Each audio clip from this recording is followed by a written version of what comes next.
ব্রিটেনের airbase Diego Garcia, যেটা ভারত ওশেনে আছে, এটা ইরান থেকে প্রায় 4,000 কিলোমিটার দূরে। ওই এয়ারবেসকে ইউজ করার জন্য ইউএসকে অনুমতি দিয়েছে। ওটার সাথে সাথে ইরান কি করছে, একটা মিসাইল ছুড়ছে ওখানে ওখানে গিয়ে পৌঁছেছে। আর ওটা ইউএস আর ব্রিটেন মিলে ওটাকে ইন্টারসেপ্ট করেছে। এখন ব্যাপারটা সেরকম না, একটা কারণ এতদিন পর্যন্ত ইউএস এর কাছে ইনফরমেশন ছিল ইরানের কাছে 1,000 থেকে 1,500 কিলোমিটার পর্যন্ত যাবে সেই ধরনের মিসাইল আছে, তার চেয়ে বেশি নেই। কিন্তু 4,000 কিলোমিটার পর্যন্ত গিয়ে পৌঁছেছে, এটা এখন তাদের গুম হারাম করে দিয়েছে।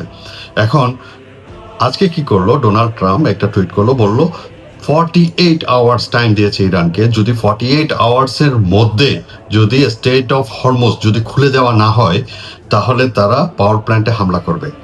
তো পাওয়ার প্ল্যান্টে হামলা করা মানে হচ্ছে ইরানের পুরো ইলেকট্রিসিটি অন্ধকারে চলে যাওয়া দেশটা। আর ইরান এর আগেই বলে রেখেছে যদি তাদের পাওয়ার প্ল্যান্টে হামলা হয়, তাহলে তারা এই আরব কান্ট্রিগুলোর পাওয়ার প্ল্যান্টে হামলা করবে। এখন দেখার বিষয় যুদ্ধ কোথায় গিয়ে গড়ায়। আপনার কি মনে হয়?